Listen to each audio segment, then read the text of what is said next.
Hello everyone, हम कर रहे थे क्लास 9 की इंग्लिश की chapter number first Bharat our land. तो फर्स्ट चैप्टर के अंदर ही ये पोएम दी हुई है। तो इस पोएम को हम पहले ही रीड कर चुके हैं सिर्फ पहली वाली वीडियो में। आज हम इसके क्वेश्चन आंसर देखते हैं।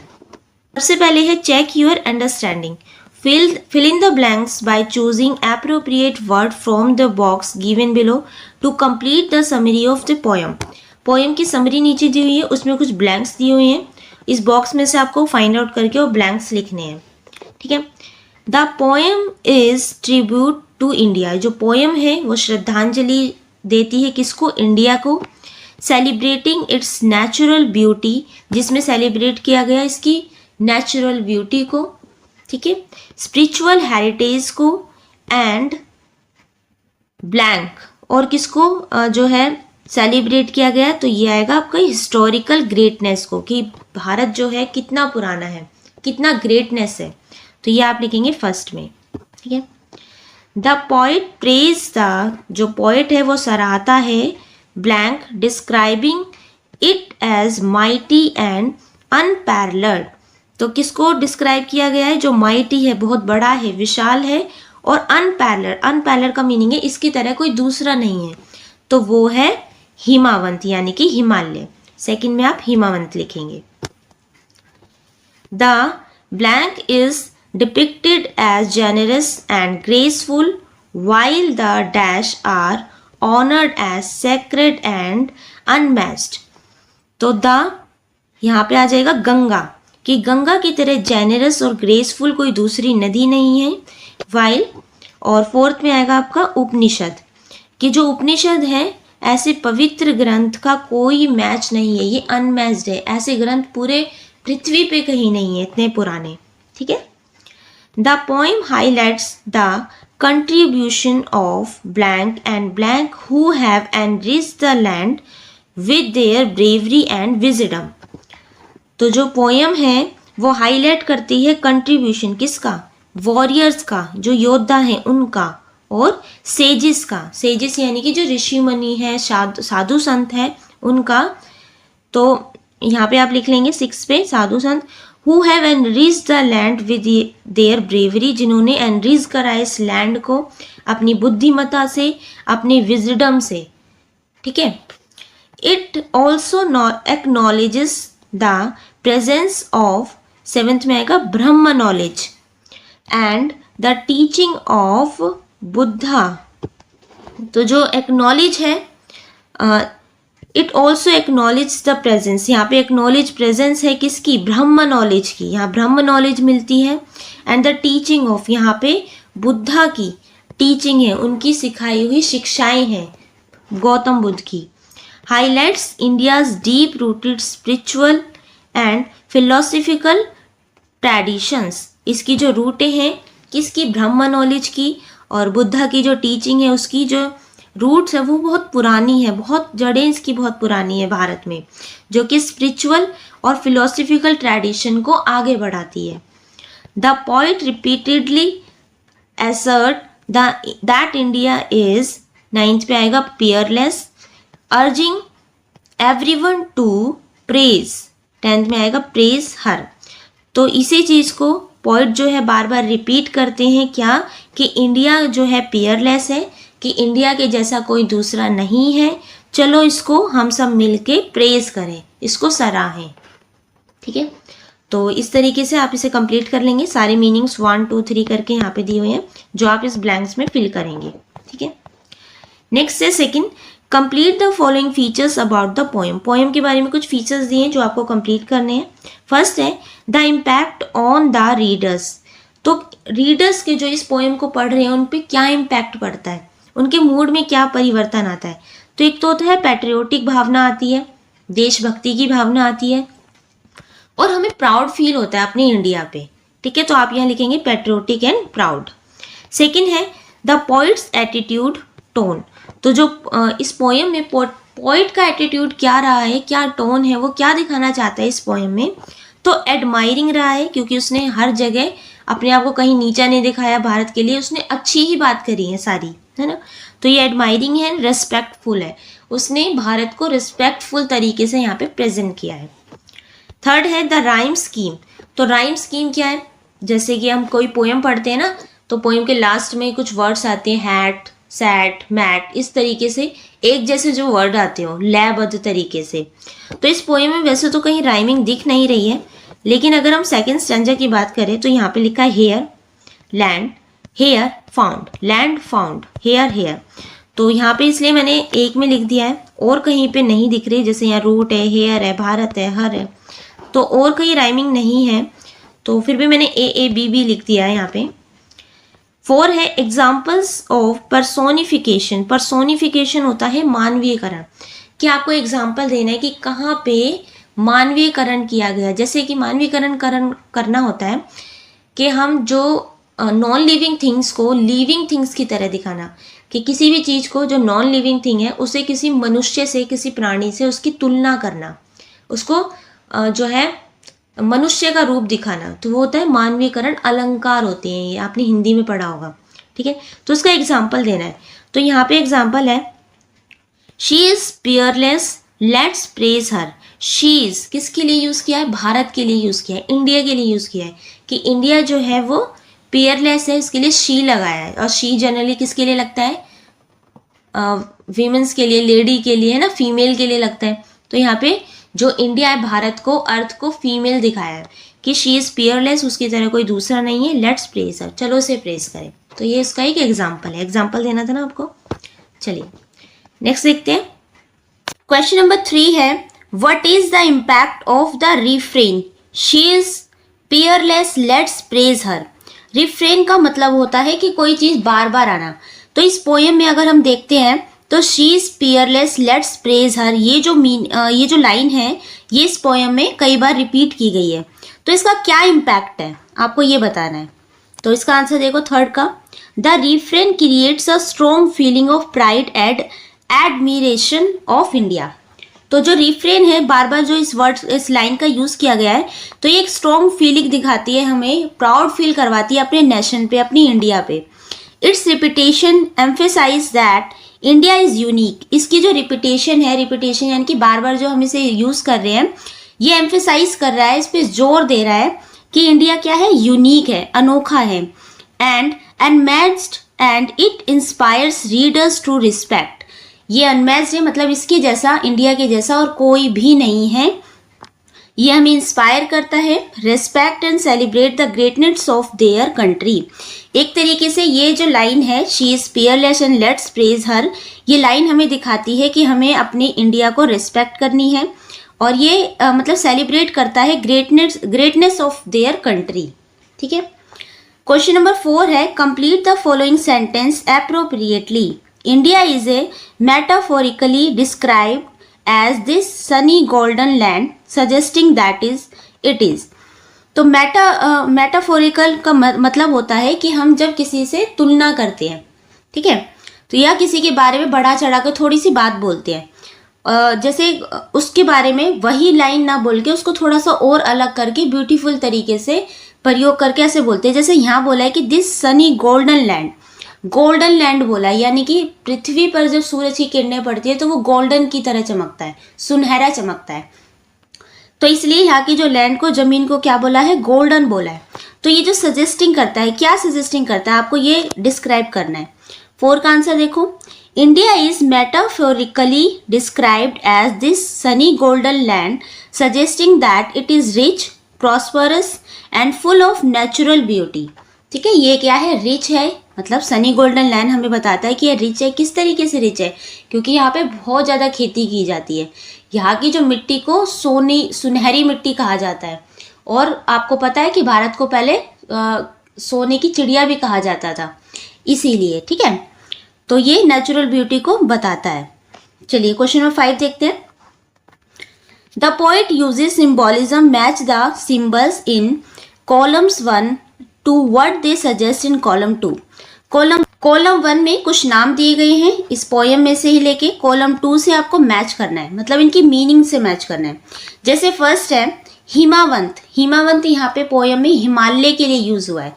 इसका क्या मीनिंग है, इसका मीनिंग है स्ट्रेंथ एंड परमानेंस, कि जो हिमालय हैं वो कैसे है, स्ट्रॉन्ग है, परमानेंस है, मतलब वहाँ हमेशा से है, हमेशा ही रहेंगे, परमानेंट है। तो फर्स्ट वाला आपका मैच हो जाएगा फिफ्थ से। सेकंड है Ganga. Ganga purity and generosity, मतलब गंगा प्योर है, पवित्र है और इसके जैसा और कोई नहीं है। थर्ड है उपनिषद्स, ये है spiritual and philosophical legacy. Fourth है गैलेंट वॉरियर्स एंड सेजेस, ये है आपका मैच होगा लास्ट में सिक्स्थ से। फोर्थ नंबर का है courage and wisdom. Gallant warriors का मीनिंग है, सेजेस का मीनिंग है करेज करना और विजडम बुद्धिमता। फिफ्थ है ब्रह्म नॉलेज एंड बुद्धास धम्मा, ये आपका मैच होगा फर्स्ट, नॉलेज मिली है एनलाइटमेंट। सिक्स्थ है सनी गोल्डन लैंड, ये होगा आपका रिचनेस एंड ग्लोरी। ओके, चलिए क्वेश्चन नंबर 6 देखते हैं। The poet uses imagery descriptive language to create vivid mental pictures that appeal to the sense, give any 2 examples from the poem. तो आपको जैसे पोएट ने इस पोयम में यूज़ करी है डिस्क्रिप्टिव लैंग्वेज, यानी कि इमेजिनरी। ज़्यादातर हम पोयम जब लिखते हैं तो उसमें एक इमेजिनरी लाइंस ज़्यादा होती हैं, जैसे उसके बारे में बढ़ा चढ़ा कर लिखना होता है, या कुछ ऐसी लाइंस लिखनी होती है जो हमारे सामने पिक्चर आ जाती है। उसी तरीके से जैसे इस पोयम में यूज़ किया गया है कि जो हिमालय हैं वो कैसे हैं, स्ट्रॉन्ग हैं, गंगा कैसी है, जेनरस है, काइंड है। तो इस तरीके से जो बोला जाता है, आपको इस पोयम में से ऐसे ही 2 एग्जाम्पल ढूंढ के लिखने हैं जिसमें पोएट ने यूज़ करी है इमेजिनरी लाइंस। तो 6 का आंसर देखो, 2 एग्जाम्पल देने थे। फर्स्ट एग्जाम्पल है the mighty Himavant is ours, जैसे इस पोयम में यूज़ किया गया है। There is no equal anywhere on earth, इसका मतलब है कि अर्थ पे, पूरी पृथ्वी पे इनकी तरह दूसरा और कोई नहीं है। सेकेंड है the generous Ganga is hours, which other rivers can match her grace, क्या ऐसी कोई रिवर है जो इसकी ग्रेस को मैच कर सके। तो ये 2 एग्जाम्पल है जो इस पोयम में यूज हुए हैं। और भी बहुत सारे एग्जाम्पल है पर आपसे 2 ही मांगे थे। नेक्स्ट है क्वेश्चन नंबर 7 है what is the impact of the use of hyphens in the first stanza, select the options that are true. सबसे पहले आपको पता होना चाहिए हाइफन्स क्या होते हैं। पोयम को देखते हैं एक बार। देखो स्टैंजा फर्स्ट में अगर आप देख रहे हैं तो यहाँ लिखा है आर्स, आर्स के बाद एक ऐसी इस तरीके से लाइन लगी है ना, यहाँ पे भी लगी आर्स के बाद, यहाँ पे भी और यहाँ पे भी। तो ये जो लाइन होती है इसको कहते हैं हाइफन। तो इस पोयम में हाइफन का यूज हुआ है, तो इसका क्या मतलब है, आपसे क्वेश्चन पूछा है। देखो what is the impact of use of hyphens in the first stanza, क्या इम्पैक्ट है इस हाइफन्स का यूज करने का फर्स्ट स्टैंजा में। Select the option that are true, नीचे जो भी ऑप्शंस ट्रू हैं उस पर आपको क्लिक करना है। तो फर्स्ट है creates deliberate pause to reinforce the sense of admiration and pride. तो हाइफन जहाँ पे यूज किया जाता है वहाँ पे एक पोज लिया जाता है, पोज यानी कि थोड़ा सा रुक के पढ़ा जाता है अगली लाइन, ताकि अगली लाइन जो पढ़ी जाए वो रीइंफोर्स करे सेंस ऑफ एडमिरेशन और प्राइड, ताकि आपको उसमें एडमिरेशन लगे, प्राइड प्राउड फील हो। ठीक है, फर्स्ट हो जाएगा इसका आंसर कि ट्रू है। सेकेंड है emphasize the contrast between the India strength and weakness. तो पोइट ने कहीं भी इंडिया की वीकनेस के बारे में तो कोई बात की ही नहीं है, नहीं की है ना वीकनेस के बारे में, स्ट्रेंथ और वीकनेस के बारे में बात नहीं की है। स्ट्रेंथ के बारे में की है लेकिन उसके बीच में कॉन्ट्रास्ट नहीं है। ओके, तो ये नहीं होगा, सेकेंड नहीं होगा। थर्ड देखते हैं lends to the lyrical quality giving it a measure chant like rhythm, बिल्कुल ये हो जाएगा। ठीक है, थर्ड वाला। नेक्स्ट है 4 सजेट्स हेजिटेशन और uncertainty in the poet's claim about India, बिल्कुल नहीं, कहीं भी हेजिटेशन की कोई बात नहीं हुई है, इन अनसर्टेनिटी की भी कोई बात नहीं कही है पोइट द्वारा, तो ये 4th भी नहीं होगा। ठीक है, यहाँ पे पूरे इंडिया के बारे में अच्छी ही बातें की गई है, उसकी स्ट्रेंथ को दिखाया गया है, उसकी ब्रह्म नॉलेज, जहाँ तक है सारी पॉजिटिव बातें की गई है। 5th है प्रेजेंट्स अ की एलिमेंट ऑफ इंडियाज ग्रेटनेस, बिल्कुल इंडिया की ग्रेटनेस के बारे में बात की गई है before the hyphen and makes a strong assertion about it's uniqueness after the hyphen. तो जहाँ पे हाइफन लगाए, देखो जैसे इसमें बोला है कि पहले तो ये लाइन लिखी है the mighty Himavant is ours, ours के बाद जो हाइफन लगाए, हाइफन के बाद जो लाइन पढ़ी गई है वो फर्स्ट लाइन के बारे में डिस्क्रिप्टिव है। फर्स्ट लाइन के बारे में एक स्ट्रॉन्ग बात कहती है, बिल्कुल there is no equal anywhere on earth. तो हिमावंत के बारे में तो बात की गई है इसमें। तो हाइफन के बाद इसमें बोला है कि जो लाइन बोली गई है वो बहुत स्ट्रॉन्ग बोली गई है, बिल्कुल। तो ये बात भी ठीक है, फिफ्थ वाली, ठीक है। तो इसमें यानी कि 3 आंसर इसमें ठीक है, ट्रू है। फर्स्ट है, थर्ड है एंड फिफ्थ है। नेक्स्ट है क्वेश्चन नंबर 8 है, the poet uses hyperbole in the poem. इसको हाइपरबोले भी, हाइपरबली भी पढ़ा जाता है। तो हाइपरबली क्या होता है? जैसे आप हिंदी में अलंकारों का यूज करते हैं ना, वैसे ही इंग्लिश में कुछ अलंकार होते हैं, जिसमें सबसे पहले हाइपरबले के बारे में हम बात करेंगे। हाइपरबले ही, फू, बू, ली is a figure of speech that involves extreme exertion to highlight a point or create a dramatic effect। तो जहाँ पे ड्रामेटिक इफेक्ट होता है, मतलब किसी भी चीज़ को बढ़ा चढ़ा कर बोला जाता है, ड्रामे की तरह, जैसे यहाँ पे बोला है, तो वहाँ पे हाइपरबली का यूज़ किया होता है। It is not mean to be taken literally but it use to make something sound more impressive और इंटेंस। तो इसका जहाँ पे यूज़ किया जाता है, ये उस लाइन को बहुत इम्प्रेसिव बना देता है और इंटेंस बना देता है। मतलब जहाँ पे इसका यूज़ किया जाता है, जैसे कि अगर हम इस पोएम की बात करें, इसमें बोला है कि जो हिमालय है वो बहुत स्ट्रॉन्ग है, पियरलेस, इसकी तरह कोई दूसरा है ही नहीं। तो यहाँ पे एक तरीके से हाइपरबली का यूज़ किया गया है, मतलब एक ही बात को बहुत बढ़ा चढ़ा कर बोला गया है। जैसे गंगा के बारे में बोला है कि इसकी ग्रेस की तरह कोई दूसरी गंगा नहीं है, ये जेनरस है ना। तो जैसे एग्जाम्पल दिया है, my luggage weight a ton, does the luggage actually weight a ton. तो यहाँ पे बोला है कि मेरे लगेज का, यानी कि जो मेरा सूटकेस है, उसमें कितना वेट है? 1 टन के जितना वेट है। तो टन तो 100 किलो होता है। 100 किलो का क्या लगेज देखा है आपने? सूटकेस देखा है? नहीं होता ना। तो इसलिए यहाँ पे बढ़ा चढ़ा कर बोली गई है कि लगेज तो एक्चुअली में वेट इसका टन तो होता ही नहीं है, ज़्यादा से ज़्यादा 10 kg होगा। एग्जाम्पल है, she was so happy that her smile was a mile wide. तो वो बहुत हैप्पी है, उसकी जो स्माइल एक मील जितनी लंबी है। कि किसी की स्माइल एक मील जितनी लंबी हो सकती है? तो ऐसा नहीं है। Can a smile be a mile wide? बिल्कुल नहीं, मील जितनी लंबी नहीं हो सकती। बल्कि इसको हाइपरबली बोला गया, मतलब बढ़ा चढ़ा कर इस बात को बोला गया कि उसकी स्माइल एक मील जितनी लंबी है। एक्चुअली में आप कहना चाह रहे हैं कि उसकी स्माइल मतलब वो बहुत ज़्यादा हैप्पी है, बहुत खुश है, तो उसकी खुशी को इस तरीके से बढ़ा चढ़ा कर यहाँ पे पेश किया गया है। ठीक है, चलिए नेक्स्ट देखते हैं। Poem is an ode. ये पोएम ओड भी है। अब देखते हैं ओड कैसे है। An ode is a lyrical poem that expresses deep admiration, praise or reverence for a person, place, object और idea। जब किसी पर्सन, प्लेस, ऑब्जेक्ट और किसी आइडिया के बारे में एक डीप एडमिरेशन किया जाता है, मतलब एक गहरा और एडमिरेशन एक्सप्रेस किया जाता है, चाहे उसे प्रेस करना हो, रेवरेंस करना हो, तब ये ओड का यूज़ किया जाता है। ठीक है, it is often written in elevated formal style celebrating the subject with enthusiasm and emotions. तो ओड के जरिए जो इमोशंस हैं, एंथुसियाज्म है, उसको एक्सप्रेस किया जाता है, फीलिंग एक्सप्रेस की जाती है। जैसे कि इस पोएम में दिखाया ना कि किस तरीके से बार बार ये लाइन बोली गई है कि अपने इंडिया को प्रेज करो, शी इज़ पियरलेस, इसकी तरह कोई नहीं है। ठीक है, तो ये एक इमोशन भी दिखा रहा है, ठीक है, और एडमिरेशन भी दिखा रहा है, इसे प्रेज करो, इस पर प्राउड फील करो। An ode language in often grand and expressive. ये जो लैंग्वेज होती है ये एक्सप्रेसिव होती है, यानी कि किसी के बारे में बहुत ज़्यादा डिटेल में बताया जाता है और बहुत अच्छा बताया जाता है। And it seeks to highlight the extraordinary qualities of this its subject. तो जिसकी भी बारे में बात की जाती है उसके बारे में एक्स्ट्रा ऑर्डिनरी करके इसको समझाया जाता है, क्वालिटीज़ बताई जाती है। जैसे अगर इस पोएम की बात करें, हिमावंत कैसा है? स्ट्रॉन्ग है ना। ऐसे ही अर्थ के बारे में क्या बताया है, या गंगा नदी के बारे में क्या बताया है? ग्रेसफुल है और इसकी तरह कोई दूसरी नदी नहीं है, जेनरस है। तो मतलब एक ही के बारे में बहुत ज़्यादा डिटेल बताई गई है, एक्स्ट्रा ऑर्डिनरी क्वालिटीज़ इसमें बताई जाती है। ठीक है, सीधी सीधी बात नहीं की जाती।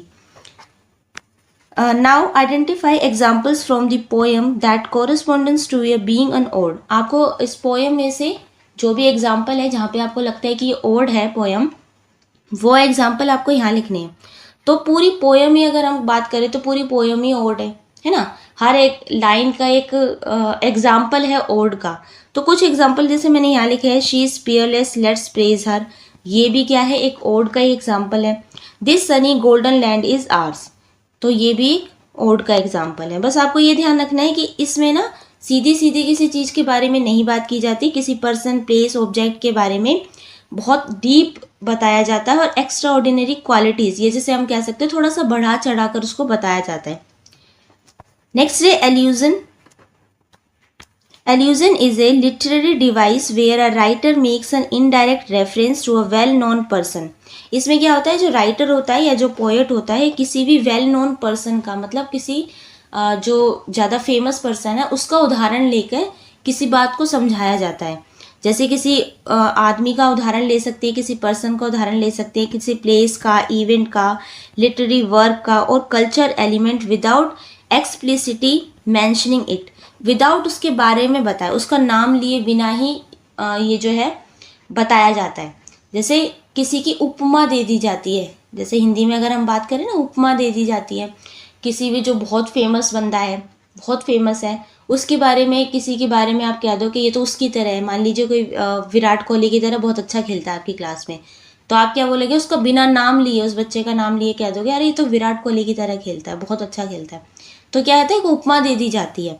तो वही है इसमें, the reader is expected and recognize and understand the reference based on prior knowledge. इसमें जो रीडर्स होते हैं अपनी पहली नॉलेज के अकॉर्डिंग उस चीज़ को रिकॉग्नाइज और अंडरस्टैंड करने की कोशिश करते हैं कि किसका रेफरेंस लिया जा रहा है। डायरेक्ट नाम भी नहीं बताया जाता इसमें।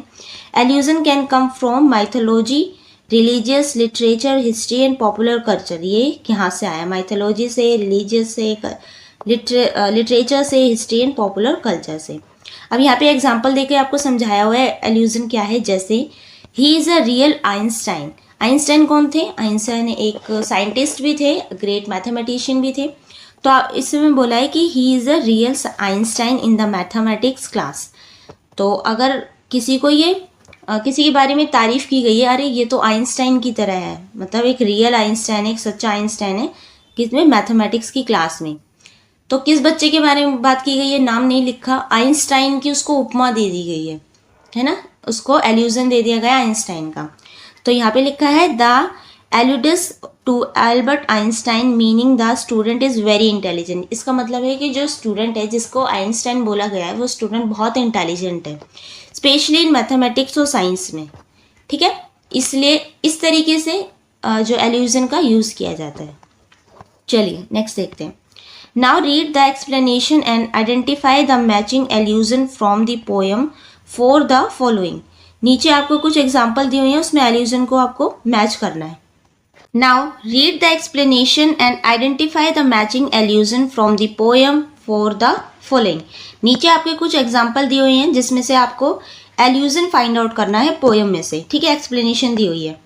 फर्स्ट है an allusion to the ancient India scriptures that form the philosophical core and symbolize deep wisdom and enlightenment.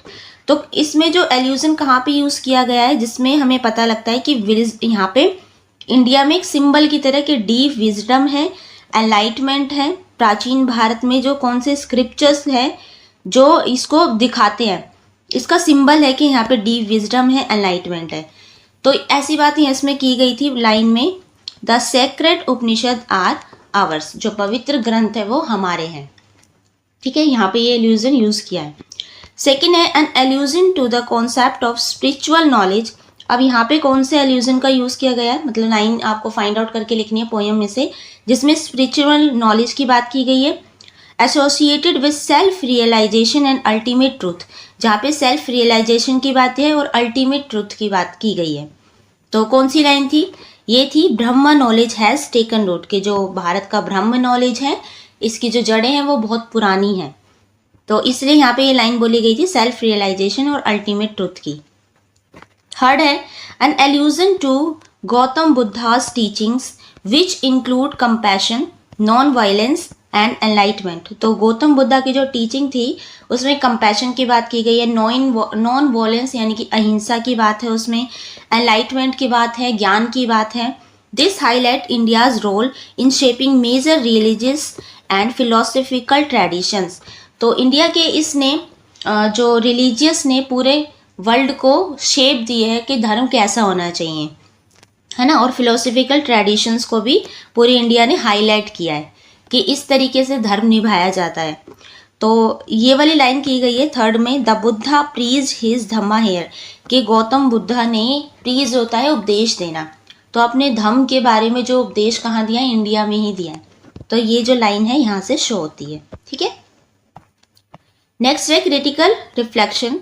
Read the extract given below and answer the following, answer the follow. The mighty Himavant is ours, जो बहुत strength वाले बड़े बड़े जो पहाड़ हैं, हिमालय है, वो हमारा है।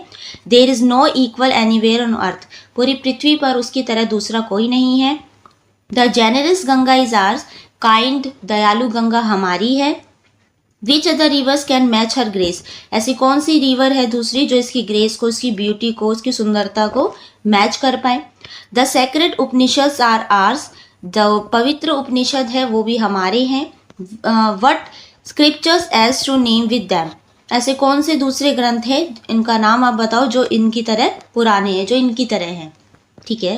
Complete the sentence. अब नीचे आपसे क्वेश्चन पूछा है, the word mighty refers to the blank of the Himavant, तो जो माइटी वर्ड यूज किया गया है हिमालय के लिए वो क्या शो करता है, तो वो हिमालय की स्ट्रेंथ को, उसकी पावर को, उसकी परमानेंस को शो करता है, ठीक है। आप लिखेंगे स्ट्रेंथ। सेकेंड है, choose the correct option to complete the sentence given below. The question mark at the end of the fourth and sixth line of the exact is used to, तो यहाँ पे जो पोएट ने fourth line में यहाँ पे question mark का use किया, लास्ट में सिक्स्थ लाइन में भी क्वेश्चन मार्क का यूज किया है। Which river can match her grace, ऐसी कौन सी रिवर है जो इस रिवर की, गंगा नदी की ग्रेस को मैच कर पाए। दूसरे ऐसे कौन से ग्रंथ का नाम आपको बताना है जो उपनिषद की तरह है। तो यहाँ पे आपसे बेसिकली क्वेश्चन नहीं पूछा है, एक तरीके से तारीफ करी है ना। तो यहाँ पे हो जाएगा option show doubt and uncertainty, क्या जो पोएट है उसने डाउट दिखाया है या अनसर्टेनिटी दिखाई है। Emphasize a point, highlight the confusion and hesitation, उसने कंफ्यूजन दिखाई है, कोई हेजिटेशन दिखाई है, ऐसा तो नहीं है। The reveal inquiry and curiosity, तो ऐसा नहीं है कि उसने कोई इंक्वायरी दिखाई है या क्यूरियोसिटी दिखाई है। तो इसका आंसर हो जाएगा answer number 2, emphasize a point, उसने एक पॉइंट पे एम्फेसाइज किया है कि जैसे कि गंगा नदी, इसकी तरह कोई दूसरी नदी नहीं है। उपनिषद, हमारे ग्रंथ कितने पुराने हैं, तो उसने इस पॉइंट पे एम्फेसाइज यानी कि जोर दिया है, ठीक है। आंसर हो जाएगा सेकंड। क्वेश्चन नंबर 3 है, the poet uses the word generous to describe the Ganga why, तो पोएट ने इस पोएम में गंगा के लिए जेनरस वर्ड का यूज किया है, तो वो क्या डिस्क्राइब करता है। तो आंसर देखो, the Ganga is called generous because it provides water, क्योंकि गंगा जेनरस है, काइंड है, दयालु है, क्यों, क्योंकि वो हमें पानी देती है, सपोर्ट करती है लाइफ को, and nourish the land and people safely, जो लैंड है जिस धरती पे हम रहते हैं उसे नरिश करती है, और लोगों से कुछ नहीं मांगती, सेल्फलेसली, मतलब उसको खुद से कुछ नहीं चाहिए अपने लिए, ठीक है। नाउ क्वेश्चन नंबर 4 है, why has the movement of the river being described as a graceful, तो इसमें जो गंगा नदी के बारे में, उसकी मूवमेंट के बारे में यहाँ पे पोएट ने डिस्क्राइब किया है, ग्रेसफुल है। तो क्यों ग्रेसफुल वर्ड का यूज़ किया गया है, क्योंकि जो पोएट है उसने गंगा रिवर के लिए ग्रेसफुल कहा है, क्योंकि उसकी ब्यूटी की तरह, उसकी ग्रेस की तरह, उसकी कामनेस की तरह उसको कोई भी मुकाबला नहीं कर सकता, वैसी कोई रिवर है ही नहीं। तो इसका आंसर लिखोगे, the reverse flow is smooth, जो रिवर है बहुत स्मूथली फ्लो करती है, कामली करती है, शांत होके, and beautiful which make it's appear graceful, यही सब चीज़ें हैं जो उसे ग्रेसफुल बनाती है, ठीक है। आंसर में आप ये लिखेंगे। क्वेश्चन नंबर 5 है, fill in the blanks with the correct option from the words given in the bracket, नीचे आपको फिल इन द ब्लैंक्स दिया हुआ है, करेक्ट ऑप्शन आपको देख के लिखना है।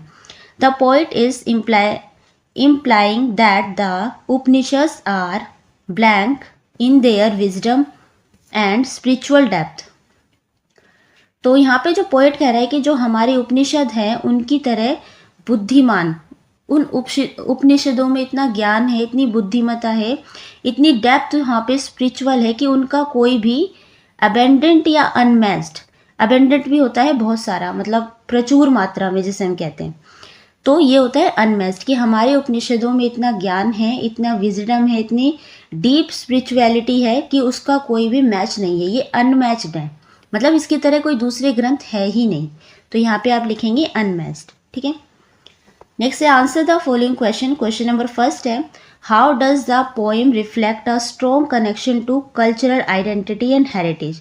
जो पोएम है वो एक स्ट्रॉन्ग कनेक्शन दिखाती है, कैसे दिखाती है कि कल्चरल आइडेंटिटी में और हेरिटेज में, हमारी विरासत में पोएम किस तरीके से रिफ्लेक्ट करती है एक स्ट्रॉन्ग कनेक्शन, आपको वो बताना है। तो आंसर देखते हैं। आंसर फर्स्ट है, the poem highlights India's culture identity through reference to the हिमावंत।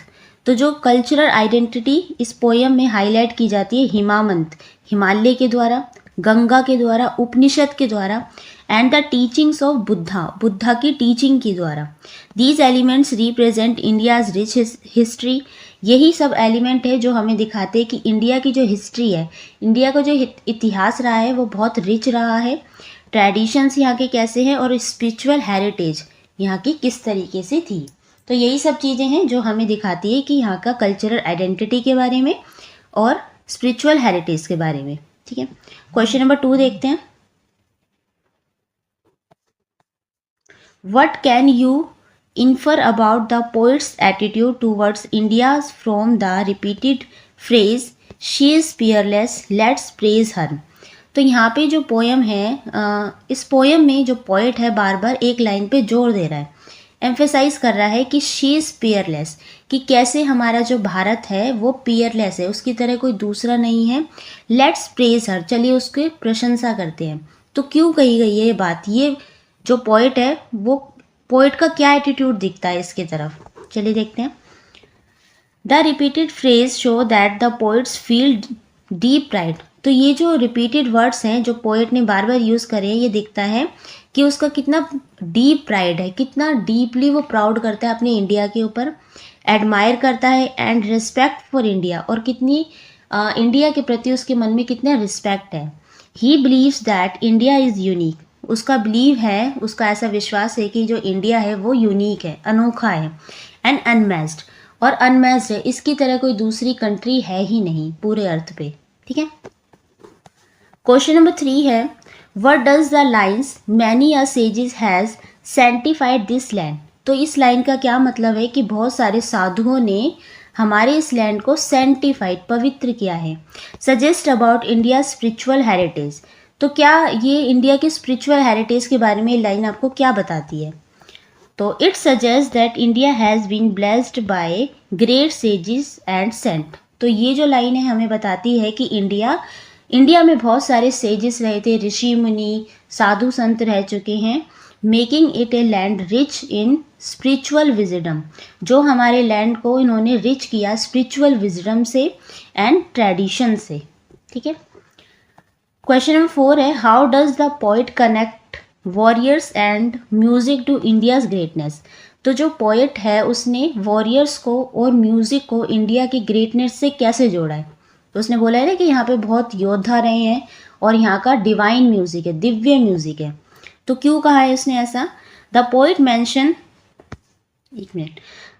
Mention brave warriors. जो पोइट है उसने पोएम में ब्रेव वॉरियर्स कहा है कि बहुत बुद्धिमान, बहुत बहादुर यहाँ पे वॉरियर्स रहे हैं, योद्धा रहे हैं, एंड डिवाइन म्यूजिक, और दिव्य म्यूजिक यहाँ रहा है। To show that the India is great, ये सब दिखाता है कि इंडिया बहुत ग्रेट है, both in courage and culture में। हाईलाइटिंग इट्स स्ट्रेंथ, ये दिखाते हैं इंडिया की हाईलाइट्स के बारे में, as well as artistic richness के बारे में। ठीक है, क्वेश्चन नंबर 5 है, how does this poem foster a sense of national pride. तो नेशनल प्राइड, हमारे भारत के, हम अपने भारत पे गर्व करें, ये कैसे इस सेंस को फोस्टर करती है पोएम। तो आंसर 5 देखो, the poem praises India's natural beauty. तो पोएम में प्रशंसा की गई है भारत की नेचुरल ब्यूटी के बारे में, प्राकृतिक सुंदरता के बारे में, कल्चर के बारे में, हिस्ट्री के बारे में, स्पिरिचुअलिटी के बारे में, which makes readers feel proud, तो ये सब है जो रीडर इन सब चीज़ों को पढ़ रहा है तो वो अपने इंडिया पे प्राउड फील कर रहा है of their country and its greatness, उसकी ग्रेटनेस के बारे में पढ़ रहा है, अपनी कंट्री के बारे में, उसको अपने कंट्री पे प्राउड हो रहा है। तो यही सब चीज़ें हैं जो इसको इसकी ब्यूटी को और एनहेंस करता है। ठीक है, नेक्स्ट है vocabulary in context, complete the table by choosing words from this poem. नीचे आपको सफिक्स दिए हुए हैं। सफिक्स क्या होता है, जो वर्ड्स पहले मतलब कुछ बाद में लगाए जाते हैं, एक होता है प्रीफिक्स जो वर्ड में पहले लगाए जाते हैं। सफिक्स होता है वर्ड के, जो भी आपने वर्ड लिखा है उसके लास्ट में जो लगाए जाते हैं। जैसे यहाँ पे मीनिंग लिखा है, यहाँ पे एग्जाम्पल दिया है। जैसे यहाँ पे सफिक्स है OUS, फिर यहाँ पे है ITY से बनाना है, EST से बनाना है और लेस से, मतलब कोई भी वर्ड लिखेंगे उसके लास्ट में ये वर्ड्स आने चाहिए। फर्स्ट उन्होंने आपको दिया है OUS आना चाहिए सफिक्स में, full of having the qualities of kindness. तो किसके बारे में बात की गई थी कि वो बहुत दयालु है और उसमें बहुत सारी क्वालिटीज़ हैं। तो ये था जेनरस, ठीक है, दयालु। ITY the state of being very old और एंशियंट। तो पोएम में किसके बारे में बात की गई है, जो बहुत प्राचीन है। तो ये था एंटीक्विटी, इसका मतलब भी होता है बहुत प्राचीन, पुराना। EST सुपरलेटिव फॉर्म है माइटेस्ट। लेस से विदाउट समथिंग, ये होगा पियरलेस। ठीक है, पोएम में से ही ढूंढ के आपको ये वर्ड्स लिखने थे। नेक्स्ट है second, complete the following table by adding a different suffix to from new words, also create a sentence using the created word, one example has been done for you. आपको कुछ नीचे और suffix दिए हुए हैं, उनके meaning दिए हुए हैं, फिर आपको उनसे सेंटेंस भी बनाने हैं। जैसे फर्स्ट सफिक्स है TION होना चाहिए, मीनिंग है द एक्शन और प्रोसेस ऑफ, इसमें कोई एक्शन दिखाया जाता है या कोई प्रोसेस यानी प्रक्रिया दिखाई जाती है। सेंटेंस बनाए इंडिकेट, ठीक है, इंडिकेट से हमारा बनेगा इंडिकेशन। ठीक है, इंडिकेट TION लगा दिया, ये हो गया इंडिकेशन। इसका मतलब है the dark clouds were an indication that it would be rain soon. Indication होता है किसी की तरफ इशारा करना, तो जो डार्क क्लाउड है, जो काले बादल हैं, ये इंडिकेट कर रहे हैं कि शायद बारिश जल्दी हो सकती है। ठीक है, नेक्स्ट है IVE सफिक्स, क्वालिटी ऑफ और नेचर ऑफ, इसमें क्वालिटी दिखानी, किसी का नेचर दिखाना है। तो ये होगा क्रिएट, क्रिएट से बना हमारा TIVE लगा के क्रिएटिव हो गया। She is a creative student, sentence भी बनाना है आपको। ठीक है, नेक्स्ट है MENT सफिक्स लगना चाहिए। मीनिंग दिया है आपको द एक्शन और रिजल्ट ऑफ, इसमें कोई एक्शन दिखना चाहिए, उसका क्या रिजल्ट है या वो। तो डेवलप, इससे बन गया development, the development of the country is very important, her country के लिए डेवलपमेंट बहुत इंपॉर्टेंट है। लास्ट में है ED past tense version of a verb, किसी भी वर्ड के पीछे अगर आप ED लगा लेंगे तो उसकी पास्ट फॉर्म बन जाती है ना। तो यहाँ फिनिश है, फिनिश के पीछे ED लगा दिया, फिनिश्ड हो गया, I finished my homework, sentence बनाना था। ठीक है, नेक्स्ट है listen and respond. You will listen to 4 people talk about the places they like to travel. आपको कुछ आपके टीचर आपको रीड करके सुनाएंगी, कोई 4 लोग हैं जो अपने प्लेसेस के, जहाँ पे वो ट्रैवल करते हैं, उन प्लेसेस के बारे में बता रहे हैं। एज यू लिसन, आपको अच्छे से लिसन करना है, सुनना है। Right the speaker number for the 2 pictures, फिर आपको नीचे स्पीकर नंबर दिया है कि कौन सा जो स्पीकर है वो कौन सी बात कह रहा है। ठीक है, पिक्चर्स जो गिवन है। Transcript for teacher on page number 260, 260 page number पे आपको ट्रांसक्रिप्ट दी हुई है, वो आपको रीड करना है, फिर यहाँ पे स्पीकर नंबर देना है। चलिए वो रीड कर लेते हैं एक बार। And you will listen to 4 people talk about the places. Okay, चलिए पढ़ते हैं।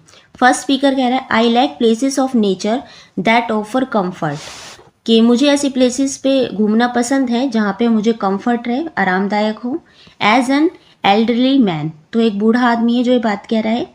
आई love visiting serene river side, मुझे पसंद है सेरेन शांत रिवर साइड, नदियों के साइड में जो जगह है वहाँ पे घूमना। I still remember my last visit to Poicha village on the bank of river Narmada, मुझे अभी भी याद है मेरी लास्ट विजिट जो मैंने पोइचा विलेज में, जो कहाँ है, नर्मदा नदी के किनारे हैं, वहाँ पे गया था। Last year the gentle flow of the river spoke to my soul, जो उसका जेंटली फ्लो था उस रिवर का, वो डायरेक्ट मेरी सोल से, मेरी आत्मा से बात कर रही थी। आई कुड रिफ्लेक्ट मेडिटेट, मैंने वहाँ पे मेडिटेशन किया। And I find inner harmony, जहाँ पे मुझे अपनी आंतरिक शांति मिली। आई इन्जॉय द काम, मैंने वहाँ की शांति को इन्जॉय किया। Of a desert destination too, but river side visit are my favourite. जो डेजर्ट होते हैं वहाँ पे भी मुझे जाना पसंद है, लेकिन river side visit my favourite visit, वहाँ पे मुझे जाना ज़्यादा पसंद है। I have my tickets booked for Ayodhya next मेरी जो टिकट्स हैं वो बुक है अयोध्या के लिए। ठीक है, अब स्पीकर 2 कहता है एडवेंचरस थ्रिल मी, एडवेंचर्स है जो मुझे जिससे मुझे अच्छा लगता है एडवेंचर करना। And so I think there is no place better than the mountains for this. मैं सोचता हूँ जहाँ पे एडवेंचर मिलते हैं वो सबसे बेटर प्लेस है माउंटेन पे, इससे बेटर प्लेस कोई नहीं है। I truly enjoy river sports as well, मुझे रिवर के जो स्पोर्ट्स होते हैं मतलब नदियों के जो खेल होते हैं वो भी इन्जॉय करना पसंद है। But a visit to the western Ghat change it all for me, लेकिन वेस्टर्न घाट का जो मेरा विजिट था उसने मुझे पूरी तरह से बदल दिया। Our college sports adventure sport and the mountains are my playground where I push my limits and embrace the adventurous side of my life. तो ये कॉलेज गोइंग स्टूडेंट हैं जो जहाँ पे उनके कॉलेज में भी सपोर्ट किया जाता है एडवेंचर स्पोर्ट्स के लिए।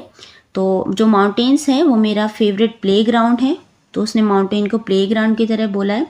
वेयर आई पुश, जहाँ पे मेरी जो लिमिट्स है और एम्ब्रेंस है जिसको मैं आगे कर सकता हूँ, पुश कर सकता हूँ। ठीक है, ये एक मेरा adventurous side of my life है। चलिए, स्पीकर 3 कहता है आई एम ए फोटोग्राफर, मैं एक फोटोग्राफर हूँ। I simplified the desert breathtaking, जो इसको डेजर्ट का जहाँ मतलब रेगिस्तान वगैरह का फ़ोटो लेना ज़्यादा पसंद है। The forest areas are a close second but vast stretches of sand dunes and the colours of the desert before sunset combined with the play of shadow is मैथलेस।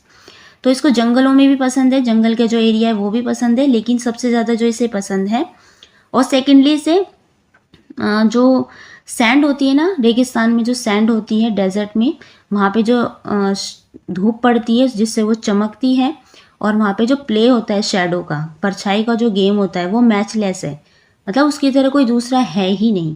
The desert beauty rewards me with a one of kind clicks, तो जो desert की जो beauty है जिससे मैं click करती हूँ उसकी तरह ब्यूटी और कोई नहीं है जो मुझे रिवार्ड्स देती है। ठीक है, ओके। क्वेश्चन स्पीकर 4 कहता है I have to admit that I love the mountains, मुझे जो है माउंटेन्स पसंद है, बट लेकिन my heart beats for the forest of India, लेकिन मेरा जो दिल धड़कता है वो इंडिया के जंगलों के लिए। एज अ ट्रैवल ब्लॉगर, मैं एक ट्रैवल ब्लॉगर, कौन होते हैं जो वीडियो वगैरह शूट करते हैं। Exploring these biodiverse areas allow me to share the wonders of nature with my audience, तो मैं एक्सप्लोर करती हूँ बायोडाइवर्स है एरिया जो शेयर करते हैं wonders of nature with my audience, मतलब वो जो वीडियो बनाती है ना, जैसे यूट्यूब वगैरह पे जो वीडियोस डाली जाती हैं, तो ये मेरी ऑडियंस को बहुत पसंद आती हैं। My recent trip was to the Sundarbans, जो मेरी रीसेंट ट्रिप थी वो कहाँ की थी, सुंदरबंस की थी। And my subscriber love the videos, मेरे जो सब्सक्राइबर्स हैं मेरी वीडियोज़ को बहुत पसंद करते हैं। आई हैड अपलोडेड, जो मैं उनके लिए अपलोड भी करती हूँ। ठीक है, चलिए देखते हैं। ब्लॉगर थी वो थी स्पीकर नंबर 4, ठीक है, क्योंकि वीडियो शूट कर रही है। स्पीकर नंबर 2 था जिसे माउंटेन पे चढ़ना, उसने माउंटेन को एक प्लेग्राउंड की तरह बोला था, तो ये हो गया स्पीकर नंबर 2। ठीक है, नेक्स्ट है you will once again listen to the 4th speaker as you listen match the given statement to the speaker. There are 2 statements that you do not need. Okay, transcript for teacher on page number 263। ठीक है, हमने उसे read कर लिया। यहाँ पे कुछ statement दी हुई है, आपको बताना है कौन से स्पीकर ने कौन सी स्टेटमेंट कही है। तो फर्स्ट है the green surrounding look beautifully visual, ये कही थी स्पीकर 4 ने। The group visit make even the difficult area seems easy, ये किसी ने नहीं कही ये बात, तो यहाँ पे होगा नॉट नीडेड। थर्ड है the quietness of the environment here leads to a peaceful experience, speaker 1 ने कही थी ये, जिसमें वो बूढ़ा आदमी था। 4 है the risk and thrill in such an area is what is most appealing, mountain वाली जिसने बात की थी, माउंटेन एडवेंचर के बारे में, ये था स्पीकर नंबर 2। 5th है the dry expanse promises to appeal to spirit to exploration, ये था स्पीकर 3 ने कही थी बात। 6th है the sight of such beauty is very inviting and has to be capture, not needed, किसने नहीं कही, ठीक है। तो दो ऐसे स्टेटमेंट हैं जो किसी ने नहीं कही, स्टेटमेंट नंबर 2 और स्टेटमेंट नंबर 6। चलिए नेक्स्ट देखते हैं। Speaking activity. In pairs, take turns to speak about the aspect of your village, town, city that you feel are unassessed. It could be about geographical, cultural, traditional features or even its history. तो आपको जहाँ पे आप village में रहते हैं, town में रहते हैं, सिटी में रहते हैं, उसकी जोग्राफिकल, कल्चरल, ट्रेडिशनल फीचर्स के बारे में या उसकी हिस्ट्री के बारे में आपको यहाँ पे बताना है। चलिए, use this cues to express your praise and admiration. ठीक है, कुछ क्यूज भी आपको दिए जिससे आप अपना प्रेज और एडमायरेशन को दिखा सकते हैं। फर्स्ट है one thing that I find truly wonderful about my village. एक ऐसी चीज़ जो ट्रूली वंडरफुल है मेरी विलेज, टाउन या सिटी के बारे में, वो क्या है? तो हमने लिखा है it's rich culture and friendly people, कि वहाँ का जो कल्चर है, वहाँ की जो संस्कृति है बहुत रिच है और वहाँ के जो लोग हैं बहुत फ्रेंडली है। ठीक है। सेकेंड है if I had to describe my village, town, city in one word. अगर एक लाइन में मैं अपनी सिटी को, टाउन को या विलेज को डिस्क्राइब करना चाहता हूँ तो वो है वाइब्रेंट। वाइब्रेंट होता है मतलब जिसमें बहुत सारे तरह के लोग एक साथ रहते हैं, अलग भाषा बोलने वाले, अलग पहनावे वाले, अलग खान पीन वाले, लेकिन सब क्या है, एक साथ रहते हैं। वाइब्रेंट कंट्री है। नेक्स्ट है I have always been fascinated by the way the people of my village. तो हम लिखेंगे celebrate festival together with joy and unity, कि जितने भी फेस्टिवल्स हैं हम साथ में इंजॉय करते हैं और ये हमारी जॉयनेस को दिखाता है, यूनिटी, एकता को दिखाता है। नेक्स्ट है what I want to other people to know about my village, town and city. कौन सी ऐसी चीज़ें मैं बताना चाहता हूँ लोगों को अपनी सिटी के बारे में, जैसे that is welcoming and full of opportunities. तो मेरी जो सिटी है वेलकमिंग है, सबका सम्मान करते हैं, सबका स्वागत करते हैं और फुल ऑफ अपॉर्चुनिटीज़ है यहाँ पे। नेक्स्ट है when it comes to the scenery my village city truly shines because it is beautiful park. जो मेरी सिटी है वो इतनी सुंदर है, शाइन कर रही है क्योंकि यहाँ पे ब्यूटीफुल पार्क्स हैं, क्लीन रोड्स हैं और हिस्टोरिकल प्लेसेस हैं। नेक्स्ट है I feel a deep sense of pride. मैं अपनी सिटी के बारे में जो गहराई से प्राउड फील करता हूँ when I think about my village because it represent progress as well as traditions. ठीक है, इस तरीके से आप अपनी सिटी, टाउन या विलेज के बारे में लिख सकते हैं। नेक्स्ट है राइटिंग टास्क है right a paragraph about a place that you have visited which has stayed in your memory. तो आपको एक पैराग्राफ लिखना है किसी प्लेस के बारे में, अगर आप वहाँ पे घूमने गए हैं और जो कुछ भी आपकी मेमोरी में है, मतलब आपने घूमा है वहाँ पे, कुछ आपको याद रहा है, वो आपको बताना है। जैसे remember to mention the following, why did you go there, आप वहाँ क्यों गए थे, who did you travel with, किसके साथ गए थे, how did you prepare for the travel, क्या क्या प्रिपेयर किया था आपने ट्रैवल से जाने से पहले, वेयर डिड यू स्टे, आप कहाँ रुके थे, what activities did you do their, और आपने क्या क्या एक्टिविटीज़ की थी वहाँ पर। तो चलिए एक बार देखते हैं हम कैसे लिखेंगे। तो last year I visited Manali, मैं मनाली गया था या गई थी। अ ब्यूटीफुल हिल स्टेशन है विद माई फैमिली, मैं अपनी फैमिली के साथ गया था। ड्यूरिंग माई समर वेकेशन, जब मेरी गर्मियों की छुट्टियाँ पड़ी थी। We went there to enjoy the cool weather and natural beauty, हमने वहाँ पे वहाँ का जो ठंडा मौसम था वो इन्जॉय किया और वहाँ की जो प्राकृतिक सुंदरता थी उसको इन्जॉय किया। We prepare for the trip by packing warm cloth, we prepare trip पे जाने से पहले हमने पैकिंग की वार्म क्लॉथ की, गर्म कपड़ों की, and booking our hotel in advance, और वहाँ पे पहुँचने से पहले एडवांस में हम कहाँ रुकेंगे वो होटल हमने बुक किया। We stayed in a comfortable hotel surrounded by mountains. During our stay we enjoy sightseeing, visited Solang valley, वहाँ पे एक घाटी होगी, वहाँ का नाम लिखा है, हम वहाँ पे हमने विजिटेड किया। प्लेड इन द स्नो, हम स्नो जो होती है बर्फ़बारी जब हो रही थी हम वहाँ पे खेले भी। I and tried adventures activities like paragliding हमने की। The fresh air, scenic views and peaceful environment made this trip forgettable for me, मतलब अनफॉरगेटेबल मेरे लिए बना दी, मतलब मैं इस चीज़ों को कभी भूल नहीं पाऊँगा, वहाँ की पीसफुल एनवायरनमेंट को, अच्छा सा सुंदर जो वहाँ का व्यू था उसको, फ्रेश एयर को। तो ये सब चीज़ें थी जिनको मैं कभी भूल नहीं पाया। तो आप ज़रूरी नहीं आपको यही लिखना है, अगर आप कहीं घूमने गए हैं, चाहे ताजमहल घूमने गए हों या कहीं भी, आप उसके बारे में यहाँ पे लिख सकते हैं। ठीक है।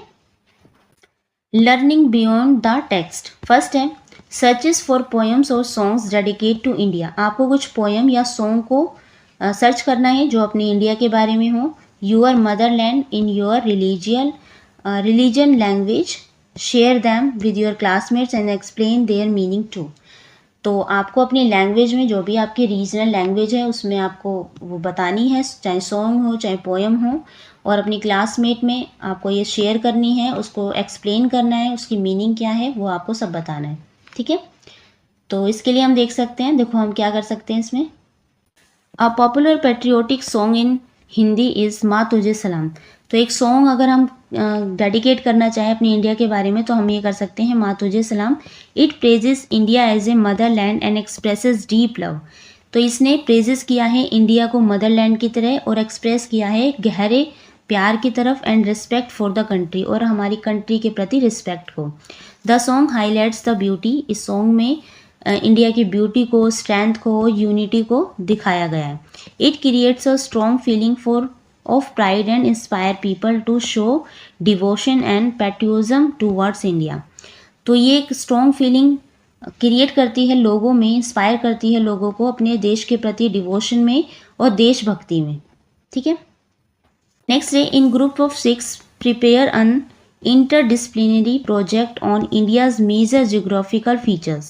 For each feature, describe the reason, explain the importance in the lives for the people living there, and the mention of languages spoken in that region.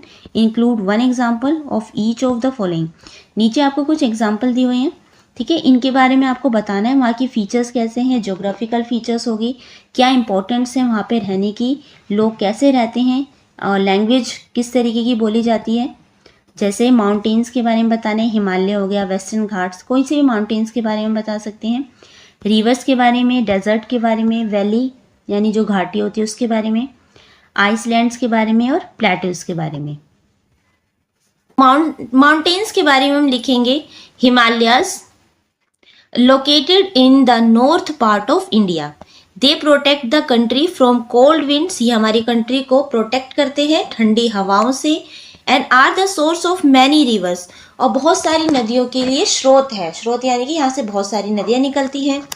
Languages spoken include Hindi, Nepali and Tibet. ठीक है। फिर है reverse, Ganga it flows through northern India and is important for agriculture. जो गंगा है वो northern India में जो flow करती आती है, और ये इम्पॉर्टेंट है एग्रीकल्चर, खेती के लिए, drinking water, religious purposes. Languages spoken include Hindi और बंगाली। यहाँ पे हिंदी और बंगाली ज़्यादा बोली जाती है। Desert, the desert located in Rajasthan. कहाँ पर है? जो रेगिस्तान है वो राजस्थान में है। It has a hot climate and Sandy train. People depend on live stock and tourism. Languages spoken include Rajasthani and Hindi. Valleys यानी घाटी, यह है Kangra valley located in Himachal Pradesh. It is non for its natural beauty. ये अपनी नेचुरल ब्यूटी के लिए जानी जाती है। एंड टी गार्डन्स, यहाँ पे क्या है, चाय पत्ती के बहुत सारे खेत हैं। लैंग्वेजेस स्पोकन इंक्लूड हिंदी और पहाड़ी। उसके बाद आइलैंड्स की बात है। देखो आइलैंड से Andaman and Nicobar island located in the bay of Bengal. कहाँ पर है? बंगाल की खाड़ी में। They are known for beaches. ये अपने बहुत सारे बीचेस के लिए जाने जाते हैं। एंड मरीन लाइफ, समुद्र के नीचे जो लाइफ होती है उसे मरीन लाइफ कहते हैं, उसके लिए। Languages spoken include Hindi, Tamil and Bengali. तो यहाँ पे हिंदी, तमिल और बंगाली बोली जाती है। उसके बाद है plateaus. Deccan plateaus located in central India. कहाँ पर है ये? बिल्कुल बीचों बीच जो भारत है वहाँ पे है दक्कन का पठार। It is rich in minerals and supports agriculture. यह है, इसमें क्या है, सबसे ज़्यादा यहाँ पे मिनरल्स पाए जाते हैं। ये एग्रीकल्चर को सपोर्ट करता है। Languages spoken include Marathi, Telugu and Kannada. यहाँ पे ये लैंग्वेजेस बोली जाती है। तो हमने सभी mountain, rivers, desert, valleys, island के बारे में और प्लेटूज के बारे में पढ़ लिया है। तो इसके साथ ही आपके इस चैप्टर के क्वेश्चन आंसर खत्म हो जाते हैं। बेसिकली एक पोएम थी, तो इसके चैप्टर जो क्वेश्चन आंसर है खत्म हो जाते हैं। आई होप आपको अच्छे से समझ में आए हो। कोई भी डाउट है तो आप नीचे कमेंट करके पूछ सकते हैं। Thank you.